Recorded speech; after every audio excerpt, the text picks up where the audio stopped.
सन्माननीय व्यासपीठ वंदनीय गुरुजन वर्ग आणि येथे जमलेल्या माझ्या बालमित्रमैत्रिणींनो, तुम्हा सर्वांना माझा नमस्कार.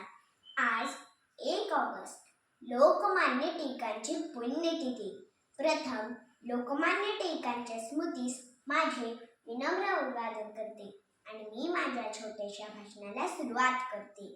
स्वराज्य हा माझा जन्मसिद्ध हक्क आहे आणि तो मी मिळवणारच, असे इंग्रजांना ठणकावत सांगत स्वातंत्र्याची ज्योत भारतीयांच्या मनामनात पेटवणारे थोर समाजसेवक लोकमान्य टिळक.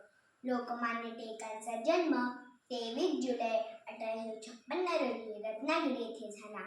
त्यांचे पूर्ण नाव बाळ गंगाधर टिळक असे होते. त्यांच्या वडिलांचे नाव गंगाधर पंत व आईचे नाव पार्वतीबाई असे होते. ते लहानपणापासूनच अभ्यासात अतिशय हुशार होते. गणित व संस्कृत हे त्यांचे अतिशय आवडीचे विषय.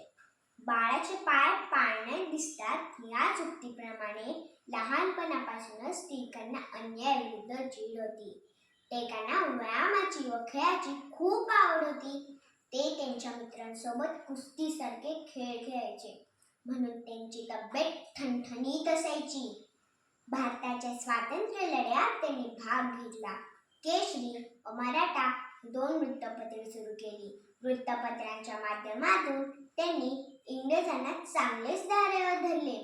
इंग्रजांनी टिळकांना अनेकदा तुरुंगात टाकले, परंतु आपल्या भारत मातेच्या स्वातंत्र्यासाठी त्यांनी ती शिक्षा हसत हसत भोगली. मंडालेच्या तुरुंगात असताना त्यांनी गीता रस या महान ग्रंथ लिहिला. सार्वजनिक गणेशोत्सव व शिवजयंती हे 2 सण टिळकांनी सुरू केले. बालमित्रांनो, लोकमान्य टिळकांकडून खूप काही शिकण्यासारखे आहे. आपण आपल्या देशावर प्रेम केले पाहिजे, नेहमी खरे बोलले पाहिजे, मोबाईलपेक्षा मैदानी खेळात वेळ घालवला पाहिजे, सर्वांचा आदर केला पाहिजे. देश कार्य म्हणजे देव कार्य हा विचार भारतीयांच्या मनामनात रुजवणाऱ्या ह्या अनमोल रत्नाचे 1 ऑगस्ट 1920 रोजी निधन झाले. अशा या महान नेत्याला माझे कोटी कोटी प्रणाम.